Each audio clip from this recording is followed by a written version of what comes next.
good evening, and welcome to Inside the Rookery, Season 8, Episode 1.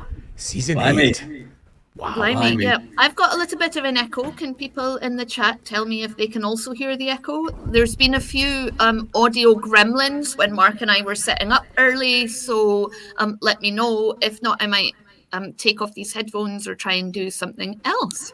So I have no echo on my side. Just Sounds good to me. Yeah. Yeah, it's something to do with me then. So maybe it's coming through from my side. I'll just double check lower sounds, all the rest of it, just to make sure. There we go. Sorted. There apparently is an echo. Yep. There is an echo. It's an echo on me speaking, so I will just have a look at my settings while Andy Law, go ahead and talk about what you're holding in your hands. Well, I have no idea what you're talking about. Something I'm holding in my hand. Oh, Dark Deeds! One must immediately shout, Dark Deeds, any particular opportunity that one can, because it's about to come out. Incredible. Yeah, it's an extraordinary game created by gaming legends Mark Gibbons and Andy Chambers. And let me just say that one more time. Gaming legends. I'm not sure this word you're using. I'm not sure it means what you think it means. I'm going to say it one more time. He is a gaming legend.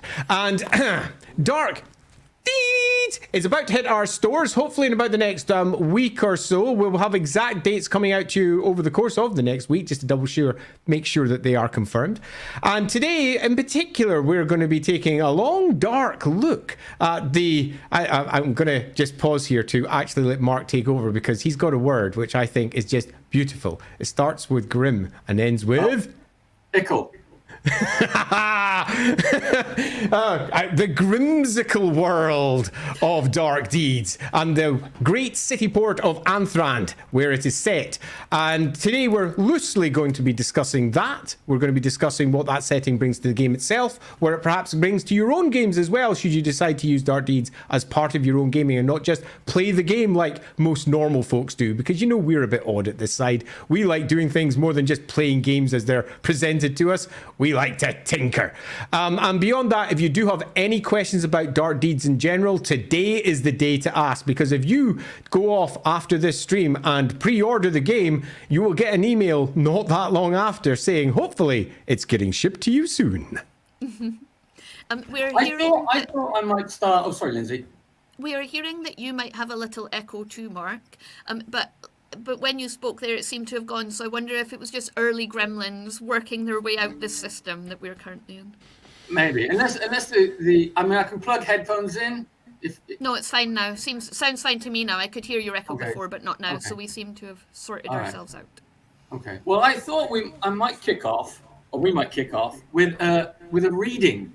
Oh, I do like a reading.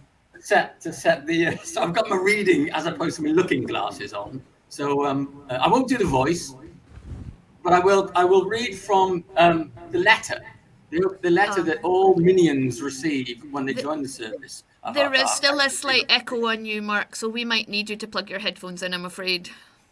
I was hoping it's almost kind of a cool effect, but it might be annoying for people. Well, let's persevere with the echo while I read the thing, and then I'll plug the headphones in afterwards. How about that? All right. Welcome, aspirants, malcontents, felons, and footpads. If you are reading this, you have had the singular good sense to pledge your allegiance to our unnameable patron. Some of you may have been coerced, some of you may have been seduced, and some of you may even cherish thoughts of eventual betrayal. Set aside all such hubris. You serve our patron now, and your every act known and weighed in respect to your continuing existence. The manifold designs of our patron require your attention on the streets of the great port city of Anthrand. Thence you will go with gladness in your heart, and you will perform the dark deeds required of you. Some may seem illegal or even arbitrary to untutored minds such as yours, but know that each brings our patron closer to absolute supremacy. Succeed, and you may expect advancement within the tiers of an organization that will soon transcend the bounds of mortal law to rule the world. Fail, and you will join our patron's enemies in oblivion. Once again, welcome. Welcome. Sign the You know what? grand There's something else you can follow with here as well if you wish to do so. Because I believe, Mark, you did write a rather lovely little prayer to go on the inside of the box. Oh, you do that one. So, the Minion's Prayer. Now I creep along the street. I pray the watch will be asleep. But should I fail to rob this day, by patron's will, I'll sneak away. Good times. Excellent work. So hopefully that will resolve any particular sound issues we have. So again, if you've got any questions about the game, do drop them in. And if you have just come over from the other stream where I was happily waxing lyrical about stuff, great to see you coming over. So there's a question in from Roderick. Andy Law, can you read it out? Because I still do have an echo. Okay, cool. I always love to hear about the early stages of the process. Can you tell us how the first edition went from a vague idea of prototype, and when was Mark brought into the process as well? Oh, that echoes really loud now. Well, I got a call from Andy Chambers. The game was already effectively written. They'd moved from the prototype and they were looking for an artist. So then it was kind of, oh yeah, can you you doing anything for the next few months? And they sent me over the prototype, and I just sort of dived straight in. I had left Riot Games like a month or so earlier. It was a bit of a loose end, so I was looking for something to sink my teeth into. It's kind of like, well, you can do anything you like now. You're free to amuse yourself, indulge any artistic long-held artistic longings you might have, and I found myself with that sort of, I guess, what do they call it when you can't make up your mind about something? When you're analysis paralysis. Do I do an art book? Do I do my own comic book? Do I just make a series of prints? And as a consequence, I sat on the sofa not really knowing what to do. And then Andy Chambers came along and said, let's do this. I'm so sorry, Mark, but we've lost your echo and now we have a crackle. This is a gremlin-heavy evening on our audios. I'm not sure. I don't know, Mark, if you've got your fan on and it's just causing that interference that we had earlier. Try that. He's going to have to sweat. Did Mark go full Dalek there?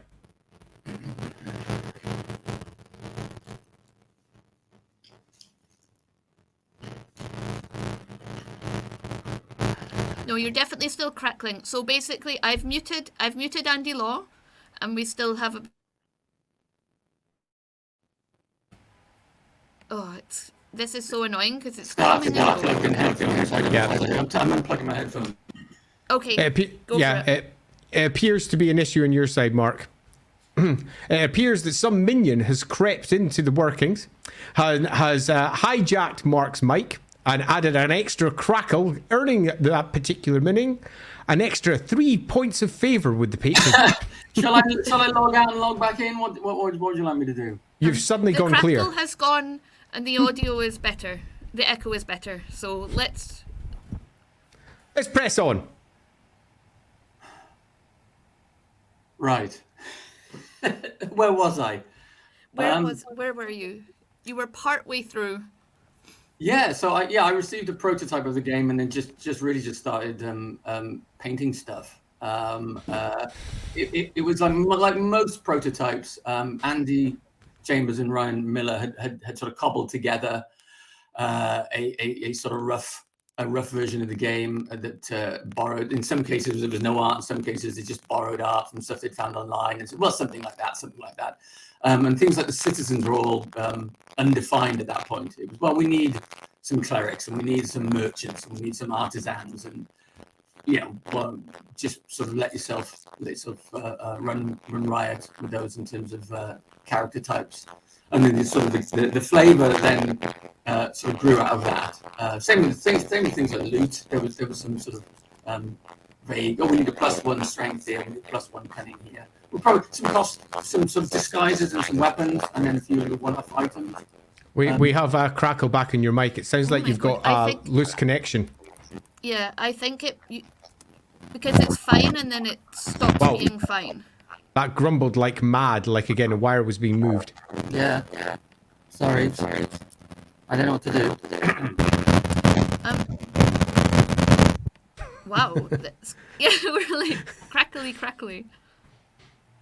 Do you want to log out and log back in, Mark, and check your setup, and we will have a chat while you do that? All right. Is that worthwhile? Oh, yeah. and of course you're 100% clear again. I've just unplugged and then replugged the mic. I mean, Okay, well maybe that'll have done it. Maybe it's that'll so do. annoying because it fixes you, and then as you talk, the patron seems to get more and more angry with you, and the crackle just builds up. I'm sharing secrets. I shouldn't be. Yeah, like what's actually happening here?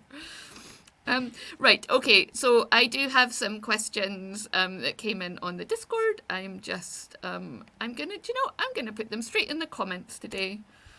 Because well, while you're doing that, I'll add an extra little answer because after the first edition was put in place, it clearly came to the second edition. And Mark had what could best be described as years of additional development that the game had through playtesting that had been out there. And he brought that to the table and had been slowly but surely amending the game and working on a new version to put up on Tabletopia. So that everyone out there could give Dark Deeds a go. And when he brought it over to us and said, this is where it is, what do you think about a second edition? We obviously went, yeah, that would be awesome! Because, yes, it was awesome. And we had a big sit down. And through the course of that, we looked at where the game was, we looked at where the game had been, we looked at the expansion that it had in the past, and we had a big discussion about what would make for the best second edition. Would it be good to just stick with the first edition? Would it be good to revise it and update it so that all the issues that Mark had been slowly but surely collating over the years could be properly resolved? And the answer was clearly the latter. So we sat down and Mark laid everything out and said, this is what I think fixes it. On my side, I went, yep. Let's crunch numbers, which is something that I am particularly prone to doing. Tables spread out across spreadsheets, and slowly but surely through that number crunching, we went from the first edition into the second edition as we looked at the numbers that were needed. We looked at the curves that the dice themselves would result in. We looked at what you could do on each one of your turn and made sure that they were definitely super fun and fast. Mark made some superb changes in terms of how equipment was picked up, the various trappings that you had as a minion as you moved around the city, stabbing folk and taking their stuff and using that to stab more folk and take more stuff. Yeah! And he'd added some systems to that to take it out of what was then the tavern deck, where you picked up all your equipment, to you could stab stuff and grab equipment that was out in front of the table everyone could see, or possibly a random card if you wished. And seeing those changes incorporated along with the street and the developments that it had because of how it moved out, and the tavern, brought us into what was the clear second edition of the game. And we played it, and we played it, we played it, and we played it, and we played it, and it's freaking awesome. And I particularly like it because I went back and I played the first one quite a bit. And the first one it's a great game, but it has so many interesting spikes in play. In terms of the dice that's used, the random nature of its result meant that often you did very little on your turn and it felt quite frustrating. Most of that has now been modified significantly so that you're always aware of the chances of failure, but those chances are within reach, and you've got choices to make on the board in front of you. It's surprisingly tactical. Even though the rules themselves are really very easy. So yeah, it developed into what became the second edition of the game. And I think by the end of our many, many conversations, both Mark and I were dancing happy little jigs as to where it landed at. I had a dream a couple of nights ago on our sequel to Dark Deeds. And then I woke up and realised it was absolutely terrible. The mechanics didn't make any sense. The story was like bobbins. And I was like, oh, well, like sometimes the dreams are good. Sometimes they're just bullshit. That one was your subconscious is doing all the heavy lifting. That's good. Not troubling your waking mind with it. Just figuring it all out while you're asleep. Yeah. And in the dream, it was so good, and I was like, "Oh, I have to tell Andy about this. He's gonna love working on these mechanics, and Mark will be able to draw all this." No, so bad. So Seago asks, was Anthrand formed through the game design process, or had you a location in mind which you then molded to fit with your game requirements? So I guess that's speaking more to Andy Chambers' original vision. Well, yeah, Anthrand, it was a nod to the setting in an RP. I think it may have been D&D. It might have been an old D&D campaign that Andy played in. That I think. Oh man, I'm trying to remember now. The another X Games Workshop writer ran a campaign, and this was the setting of within the campaign. So it was a nod to that old. Might have been Adrian Wood. I don't know. It was a nod to that setting, so he named it Anthrand in respect of that. I mean, all we needed really for game purpose was a busy, lively city where we could bring in characters from all over, where there would be a sort of constant a buzz of trade up and down the streets of characters from different parts of the world. But there's no wider world really. We mentioned the Sea of Splendors, whatever that might be. You know, we drop hints at the wider world without ever having to worry about defining it. So as Seago follows up, how much detail have you for Anthrand? Is the detail only what we see from the cards in the game? Yeah, currently, yes. Well, yeah. Yes, but then we've been doing, again, another game that's been long in development is Dark Deities, which is a potential follow-up, which dives deeper into the world and explores the faiths and all the various weird and wacky little gods. So it's sort of, there's an evolution happening quietly in the background. Absolutely. And from my perspective, because I obviously came in quite a bit later, the world for me was defined by the art. And that art, which I think we have whimsically named as Grimsicle, really had a lovely mixture of that dark, oppressive, horrible setting mixed with extreme humor, and it felt vaguely Pratchett-esque in fashion when I first saw it. I looked at it and it made me smile in a similar way that pulling out one of the old copies of one of Terry Pratchett's books, and you looked at the cover and went, ho ho ho, there's definitely something going on with that. It had a similar nature, but dare I say it, significantly better painted. That's Kirby. I dare I say it, and I think I just dared. I think that the art really does ground it into its setting, but I also think that the art is, for all it's got its own unique tweaks, as in the guards are presented in their own unique way. Each one of the primary characters that's stomping down the street have got their own character that very much speaks to the wider world that Mark is imagining at the back of his mind.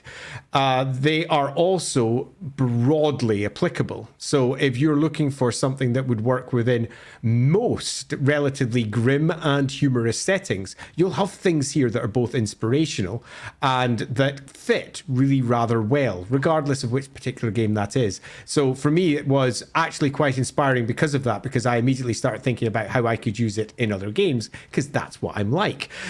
So there's most certainly the flavor of the Terry Pratchetts and the Warhammers and the various other grim and dark worlds you see out there, but I would suggest that in general it's far more humorous and light-hearted at the same time. Yeah, and that was intentional, because there's a risk that the subject matter, the overall theme of the game can be very, very dark and very kind of sinister and grim without the whimsical. So the art was intentionally light to kind of balance that. And things like all the character portraits, they're all pretty much posed portraits. So they are sort of one step removed from actual snapshots of the characters. It's kind of like the characters are posed for a portrait. So there's an artistic interpretation immediately upon the character too. So even if the world you're gaming in is more dark, genuinely dark and genuinely scary, you sort of allow yourself a little bit of indulgence with the portraits, because they are portraits of the characters, not actual snapshots of them in their real world. So there's a little bit of leeway with that if your world is a little bit more a little edgier. I particularly enjoyed the aspect of it, actually, because when you flick through them, it feels like you're getting an insight into their characters through the way they've been posed, through the way they have, in some respects, posed themselves. Yeah. Because that is a more personal thing, because it's got that touch of pose to it, rather than necessarily having that image which is meant to be, just representative of that character, sunk in world, it's nothing to do with what they're thinking about their pose and their stance. It's all to do with who they are. These ones feel a little bit more insightful into who they are and how they wish to project to others, which I think from the perspective of the minion that you're playing, it's very much about what the minion perceives from the outside. And I just like that as a general direction. It's nice. So this was a question that we talked about on a previous stream. I'm not sure if you were there, Andy Law, but I brought it back because I've had some thoughts since we had the previous stream on what I would do now with this if I was a GM. So Seago asks, what sort of mini game could you use Dark Deeds for? And I've been thinking that in systems that have downtime, where you do endeavors or things, or systems where they don't have downtime but you have a break in the action, or a system where one of your characters is going on a thieving spree, playing Dark Deeds, say for the downtime endeavor of thieving, would be really, really good fun to see how successful they were, but also to see how they did it. So if you're a Ranaldon, say in Wifrup, you're supposed to be a pacifist. You steal from the rich, you embarrass people, you do gambling, but you don't necessarily go around with the stabby as per the 4th edition Ranaldon strictures. And in other systems, you'll have different strictures on thieves or people that follow, thieving type gods, stealthy gods. So a recent game that we played where Mark and Andy were completely crushed by me, I didn't. You never let us forget that. No, I won't. I didn't go after any of the citizens at all or any of the guards. So you go after the citizens, you steal from the citizens to get artifacts, to get goods that make you better. I waited till the guys got them and then I just went after the fellow thieves. So I was really, in my imagination, doing like a really Robin Hood playthrough of Dark Deeds where I was working for the patron, but I was working against the other minions. I was completely innocent and not at all physically violent towards the citizens of Anthrand. I don't think that. I don't think that. I think you would. I think ultimately you were doing away with nemesis at some point. You must have been. Yeah, but the nemesis are different, right? Right. The nemesis are like your corrupt bourgeoisie type, like Sheriff of Nottingham type. That's the story you're telling yourself, right? Yeah. That I, as like a Robin Hood type thief, had to take down. So, but you could, as a GM, as that game played out, use it to determine more than just like one dice roll. How did the thieving spree go? Was it like gone in 60 seconds, or did it take them a lot longer to collect any loot? How much attention did they gather from the guards? Did they end up in jail? Did they hurt a lot of citizens? Were they complete murder hobos, these thieving party? And I think that would be quite a fun way to use it as a minigame. Yeah. No, you go. There's probably a way of writing some house rules to cast the party as volunteers in the City Watch. You know what I mean? So instead of playing the minions, you're actually playing the forces of law and order. Or nemesis. You become the targets of the patron, and then you're playing it from the other side. There's probably some fairly easily writable house rules for that. Yeah, I mean, the core of the game is that you've got, mucky, dingy street that the procession of characters inside the city are making their way down, whether they're shopping, showing off, or doing whatever it is that they happen to be doing. So at its heart, it provides an absolutely marvelous NPC encounter generator. At its heart, that's kind of what it is. And on your turn as a minion, you're deciding how you're going to interact with the street, whether you're going to try and sneak past guards and stab someone, whether you're going to be trying to steal some loot from some poor hapless citizen who made the mistake of getting in your way, or alternatively just putting the boot into one of the nemesis that are making their way down the street, because clearly taking out a nemesis is a good thing. And then afterwards either licking your wounds in the tavern because it didn't turn out quite as you expected, or alternatively scheming and coming up with a new set of plans or receiving more dark deeds, more missions, because that's what the dark deeds are in terms of how they work in the general gameplay, receiving more missions. So you have yourself a relatively tight story that's being told about making your way into a highly populated area, encountering people, dealing with them in one way or another, and then dealing with the ramifications of that afterwards. And that does, in terms of a basic setup or breaking the ice for a game, work perfectly. It's a nice little generator that you can use in that regard. But for me, I think the best mini game to answer this one is actually just playing the game inside you, whatever game you're playing. Because one of the great, I feel, mistakes of many settings is they forget that all of the NPCs and the PCs are real people, and they do real people stuff. And real people play games. They just do. Now, often, most fantasy games go, oh yes, there's an equivalent to drafts, and there's an equivalent to Go, or something like that. But they forget that people, by their nature, are tinkerers and game players, and they've got all sorts of crazy stuff to hand. And this is the case as we find yet another example of a new game that surfaced from nowhere from 4,000 years ago, unearthed in some lost tomb, or another one from 500 years ago that was played in the medieval era, which was particularly complicated and would make the cones of Dunshire look exceedingly simple.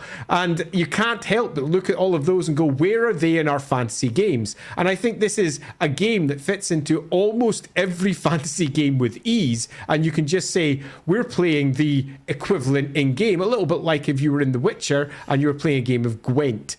And yeah, works really well. I'm so sorry, Windturning Leaf. I missed this at the start with all our technical gremlins, but Windturning Leaf had sent us a super chat. Hopefully we've sort of answered this in the chat we've had about what we know about Anthrand. But continuing my train of thought for the day, Windturning Leaf was asking, what is the state of magical education in Anthrand, or education in general?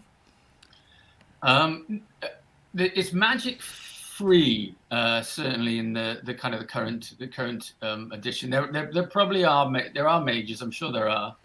But it doesn't come up in the game. There aren't there aren't magic weapons, and there aren't nemesis that are obviously magical. They're more courtesan, what's the word? Mundane occupations, right?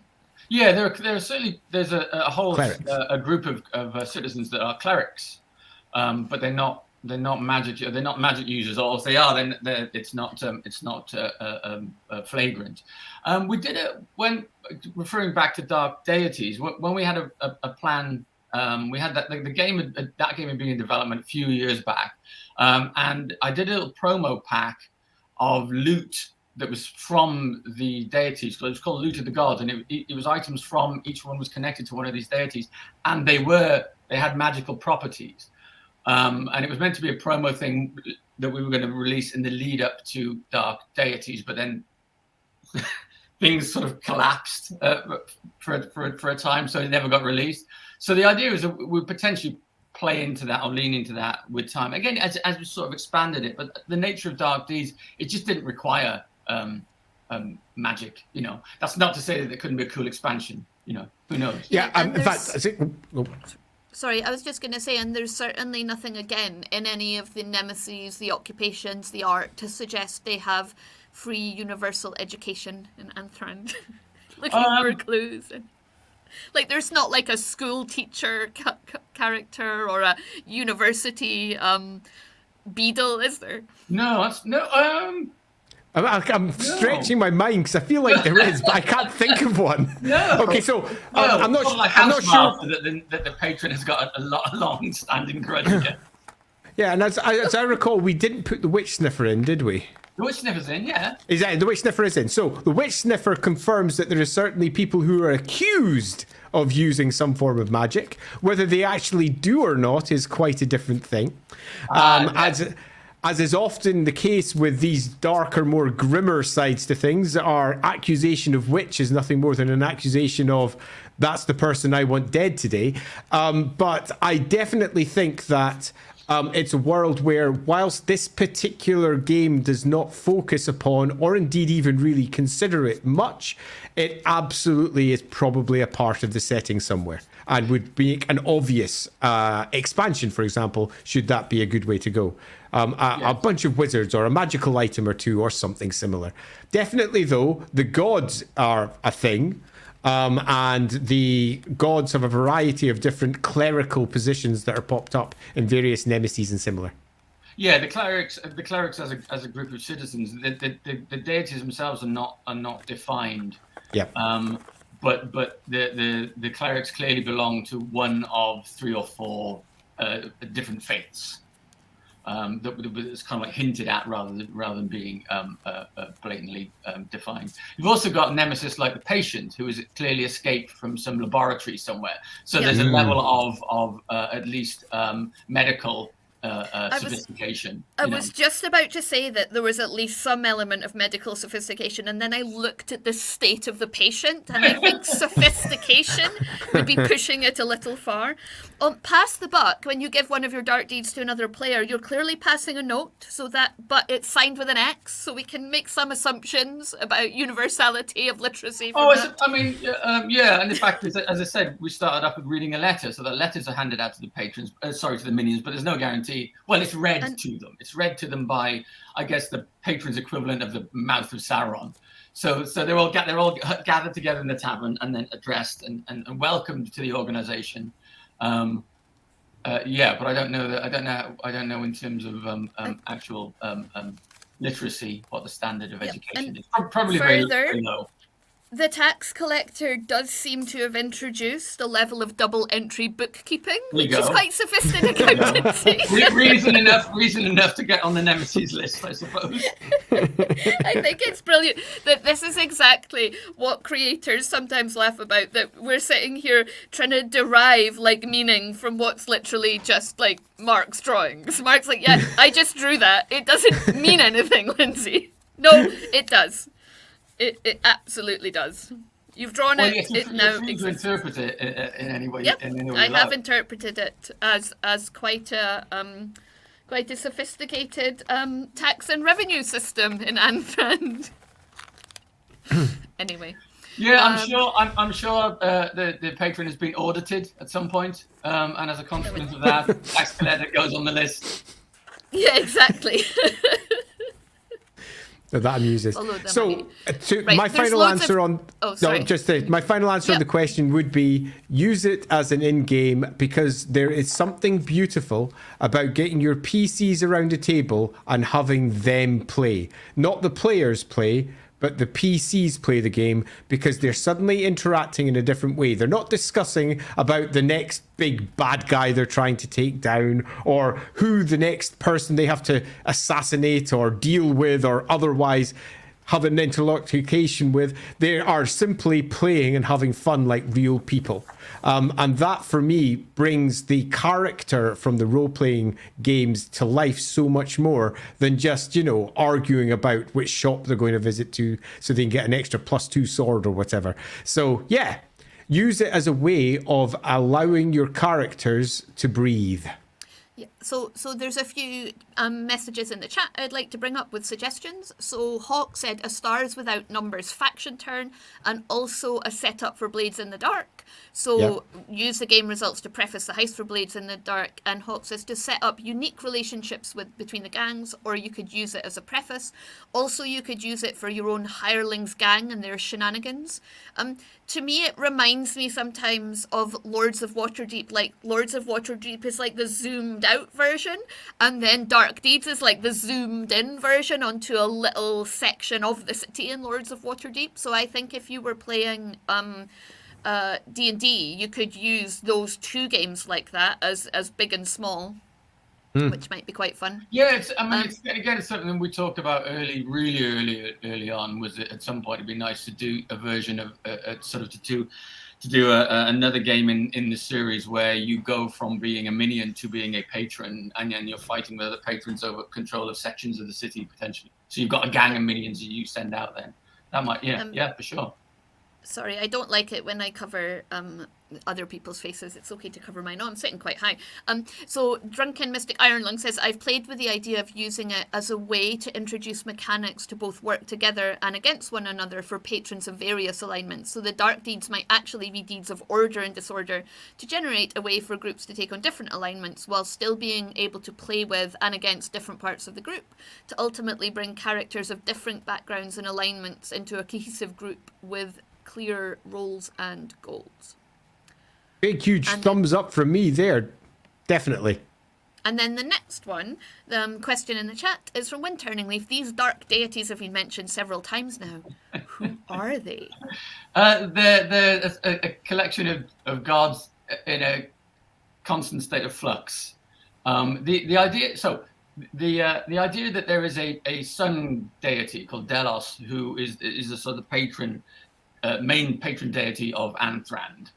And the dark deities are petty, minor, squabbling gods that sort of cower in the shadowy alleys and mizens around this one shining deity. And the idea with dark deities is that you would play a priest of one of these dark faiths, and you would be attempting to generate a following, convert worshippers or those of no particular alignment to your cause. I'm trying to think some of the names of them off the top of my head now. There's things like there's a spider god of assassins. There's a nature god of the burnt earth, who's very vengeful, very very unhappy with these cities built on her ground. So there's a lot of really nice fun faiths that dig into the archetypal dark faiths of fantasy. So So I would love it to be a project that we dive back into. I don't want to say yes, it's something we're going to be working on in the not too distant future. I think a lot of it depends on how well Dark Deeds does, to be absolutely honest. Bluntly, go buy the game, please. We'd like to make that one a super cool follow-up. But it probably, in fact, it almost certainly won't happen if Dark Deeds doesn't do very well. So, yes, please do go out there, pre-order, buy Dark Deeds. And it will be sent to you very soon. Yeah. The link is in the chat. So Hawk says that he is keen to, I'm trying to find it. Well, I remember it, so I'll bring it up. He's keen to see us play it on Lawhammer in character, which I think he'll get that wish. But we've talked about different ways we're going to play it to kind of demo it. So I'm sure there will probably be a grudge match between me, Andy, Law, and Mark at some point, because Mark needs to reclaim his dishonor. As it's Dark Deeds. We've also talked about us playing it with someone who hasn't played it before, maybe Andy Lease, because he actually hasn't played it as much as us, and one of us will be explaining the rules to him, and we might video that. So we're thinking about lots of different ways that we'll be able to create different media that you can consume to see the game. And further on that, if there's anything that you'd like to see, get in contact with us. We've obviously got our Discord channel. Go dive into that. Any ideas that you have that you think would be fun, we're almost willing to give a go. You might be able to see just over my shoulder there a wobbly camera thing. That's the one that I'm currently going to be setting up so that we can have it looking down onto the game board and hopefully follow the action with ease. I was messing around with that just before I did the earlier stream. So Hawk says, no, you can't let Andy Lease play it. He'll game the system too hard. That's fine in Dark Deeds. As long as there's no cheating, he can game the system all he likes. It's the absolute point. Absolutely is. Also, I'm not sure you realise, Hawk, but it is actually Andy Lease writing the Rookery Publications chats, and that's how he feels about your comment right now. Rude! When Turning Leaf has promised to bring my copy to my local LARP Association board game night, might convince them to buy a copy when funding comes in. That would be very kind of you. Awesome.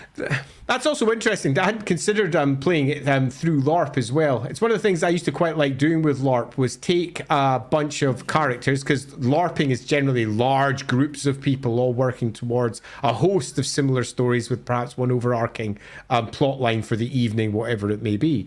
But reasons to get together and talk are always a good thing. And depending upon the LARP at hand, having something to talk over, whether it's a game or something similar, is a good thing. So definitely. Plus, obviously, it's nice to have something to chill with either before or after you've had your LARPing session.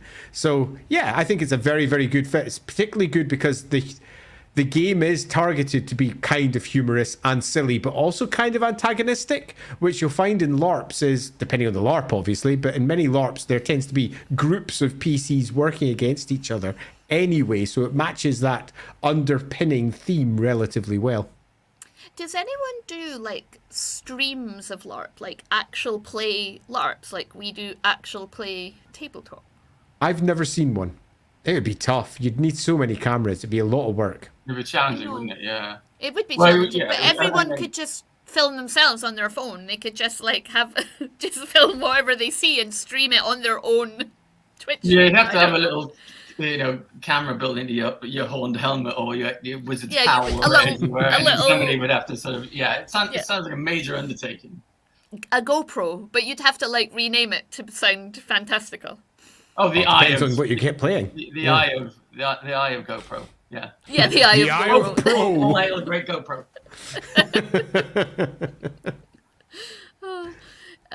There is it. So poor Andy's just defending himself in the chat, but I'm sure he can handle himself. We don't need to bring those up on screen. Banners. Sorry, talk amongst yourselves while I go and get another question. So, so on you go. I said talk amongst yourselves and then immediately started talking. Do you have the... Clearly, I was talking to myself. What are the dates? When should people be looking out for things to come? Do we know? Kinda, although it's not entirely in our hands, we can't be entirely certain until we're actually told it's going. So we believe next week the US hubs will be shipping, and we believe the week after the UK hubs will be shipping. But I am going to put a relatively strong, heavy caveat on we believe. I would not like to be saying that for certain and then for things not to be sent out. If you've pre-ordered, you'll get your email from them the second it ships, as far as I'm aware. So that should be good. Yeah, when Turning Leaf says, I'm in Denmark, I thought you might be from the DKK super chat. And I know there have been some visits from local news, but actually filming is real hard and many players don't like it. Yeah, I can imagine true. You wouldn't like it, but I've got visions now. I guess it works better as like that a show or a web series that's like kind of a constructed pastiche of LARPing is probably the way a video of LARPing works best. Right. iPro. Yeah, the iPro. But yes, in terms of when Dark Days will be amongst the people, we are. It's, as far as we're aware, copies are in transit. Yeah. And we'll be leaving distribution centers next week in the US. I've got Gen Con is coming up next weekend. I'd love to be able to say you can get it at Gen Con, but I can't say that at the moment. We'll keep you posted on that as we go through. Modiphius are moving warehouse just now, but to reassure folks, Modiphius say pre-orders will not be affected by their warehouse move. Oh, there you go. Trunk Mystic Ironlung says, oh damn, my own apology to the local post office. I thought DD was already released and my copy wasn't coming. Poor post office. No, as far as I'm aware, the UK shipments won't be starting until like a week and a half away from now, approximately. So next week for the US shipments and the week after that for the UK ones. So I imagine it would arrive approximately a week after that, given that post can be frightfully slow and we're not part of the EU anymore. So who knows what happens from the UK? It's like throwing a paper aeroplane and hoping. So maybe pre-order to be sure. I'll just bring that comment up in the chat. Let me see if any more questions have come in. I have been told that we'll be demoing the game at Gen Con. Oh, marvelous. At least. So if you happen to be going to Gen Con, make sure you do pop over to the Modiphius booths, and hopefully it will be there. And if it's not, ask for it. And shake your fist at them if it's not prepared. So when Turning Leaf asks, from someone on Dark Deeds, from someone who hasn't played First Edition, what sort of objectives can one draw? Well, the sort of the primary objective from your patron tends to be the elimination of their nemesis, which are a range of characters that are out there amongst the citizens and the guards on the street, and you will be required to target and remove them. In addition to that, there'll be certain things like you can score if you get yourself arrested, if you draw enough attention from the authorities. What else can you do? If you have enough, if you play enough plots in a certain turn. Yeah, there's lots of sort of little minor incidental ones that you can keep an eye on. You can kind of rack up points from those. Or there's the big ones where you must remove the witch sniffer, or you must dispose of the bounty hunter.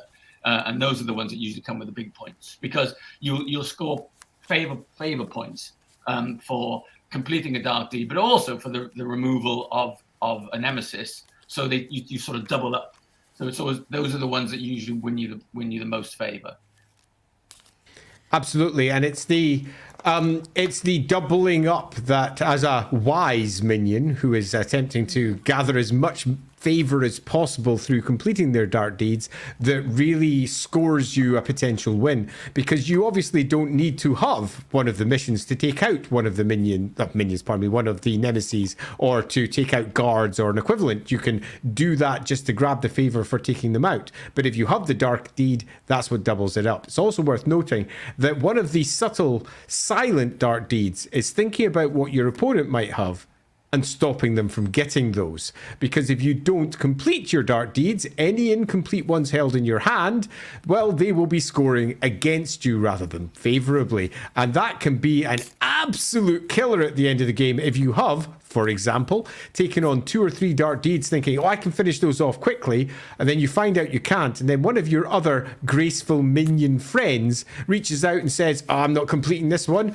I'm playing a particular plot card, that allows you to take my dark deed. And you're like, oh no, and you end up with an enormous amount of disfavor, I suppose, at the end of the game, because not only do you have your incomplete dark deeds, you have also had other people's dark deeds passed over to you, which can be quite thrust upon you, which can be quite funny when it's, for example, Mark Gibbons losing by a bajillion points, because Lindsay's like, well, I'm not doing this one, there you go. Now, a lot of the dark deeds might be, for example, take out one of these 3 characters. And one of those 3 characters may have already passed, meaning that dark deed may be less useful because there's only 2 left. 2 of them may have passed, meaning that you might not get much of an opportunity to do this one. Or worse, there's a card that ends the game as they come crumping down and stomp down the street. But there will be other cards under that card which will never hit the street. So you can't be certain when you have a particular dark deed that you will definitely be able to complete it. So there's always that element of risk involved. One of the joys of going to the tavern, which is the thing that you do after you've stomped down the street and performed your various nefarious activities, is that you can go and potentially take a dark deed that you can see that's face up. So you can read it, and that means you can actually check the cards on the board, have a little think, have those characters gone by, and you get an opportunity to perhaps choose one that you might even be able to almost immediately complete. So there's lots of different ways you can pull it together. If you want to be super safe, you don't draw more dark deeds, you just gather favor by taking out more bad guys, as you view it at least, throughout the course of the game. But it's worth saying that if your other minion companions are taking the dark deeds and completing them, they will massively defeat you. It's all about being a bit riskier, taking on the risk, taking on more dark deeds, getting extra favor by completing them, and then come the end of the game ensuring that you've got ways of passing the dark deeds that you don't complete over to others so that you don't get the patron's wrath thrust upon you. It's kind of like if Ticket to Ride was like Starlight Express and the trains fought each other. Maybe What? that's only me. Well, I was expecting that. I mean, that feels like it should be written on a review card. It's kind of like Lindsay Law. Yeah, I was just having a look at some of them.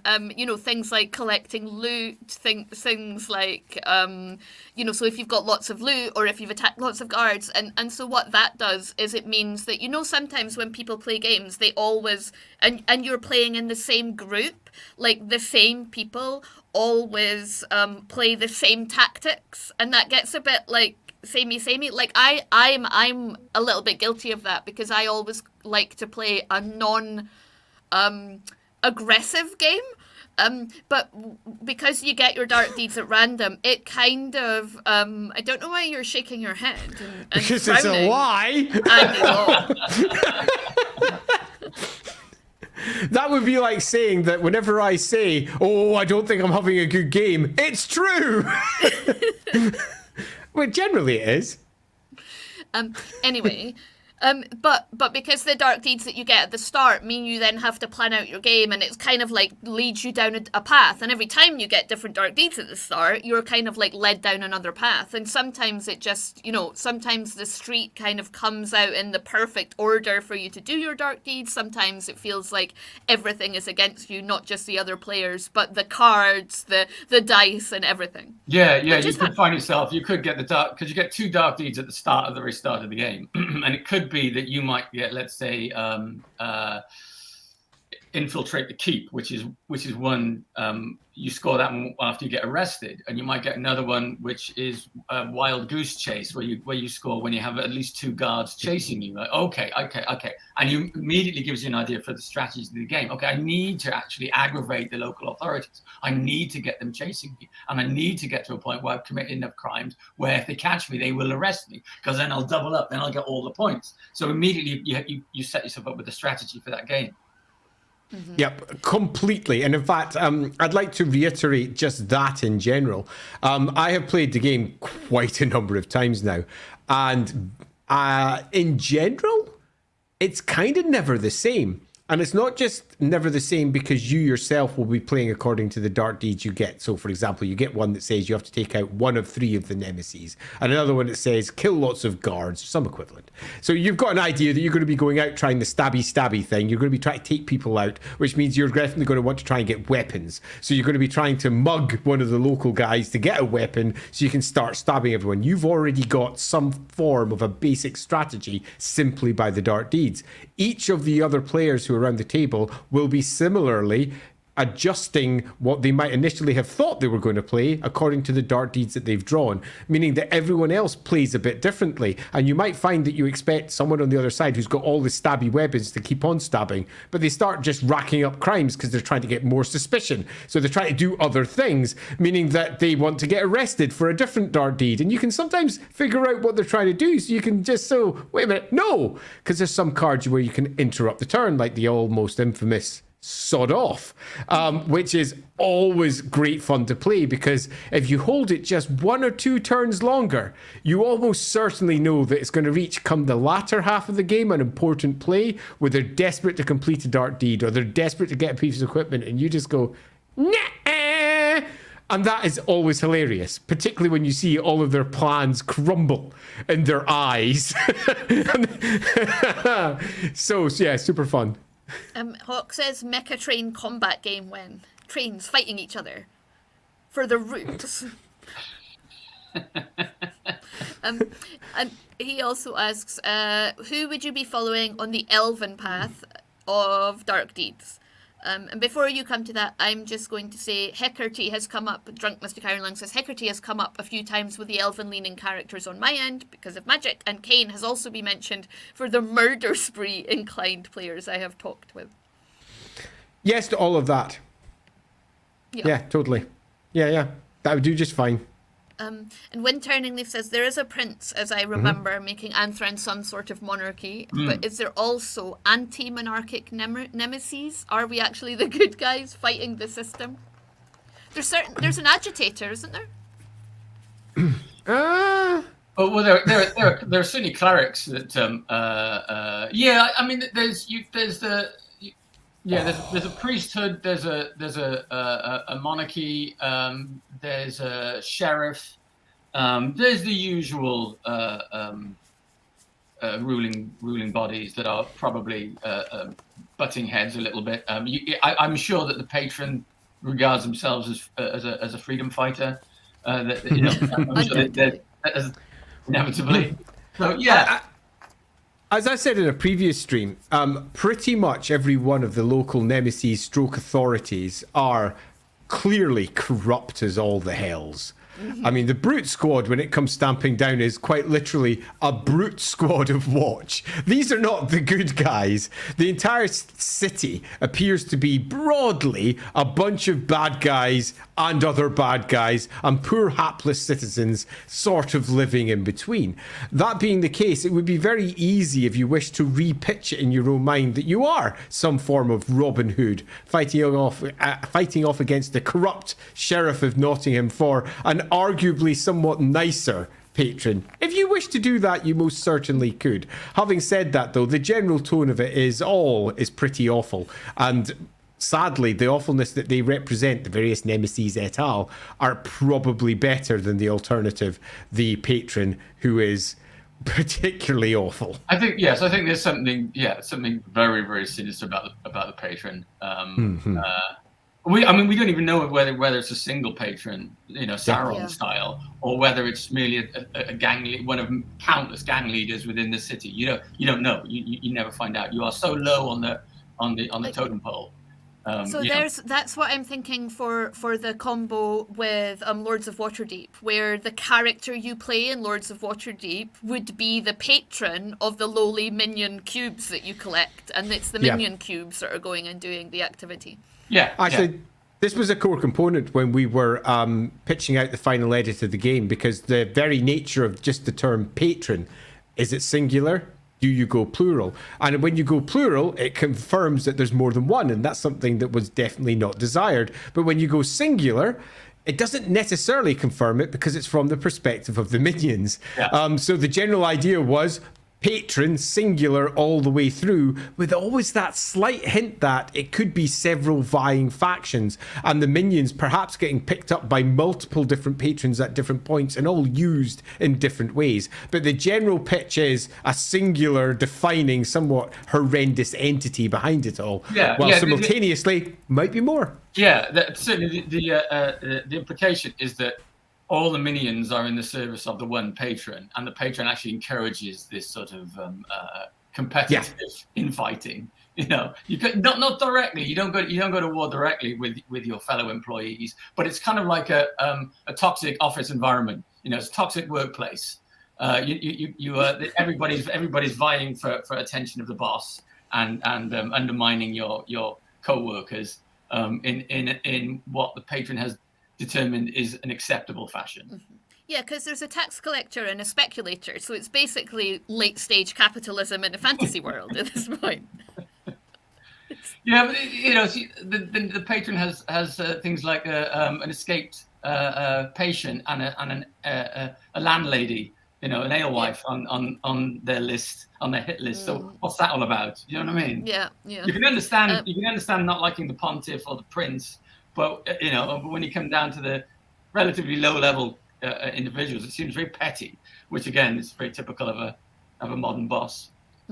So Drunken Mystic Ireland says, I wish I had more time, but break's over. Love you guys. Carry on in my memory for today. I can't wait for Monday, and I can't wait to see what happens when my walk on raises his head should the party bump into him. That's for Lawhammer. So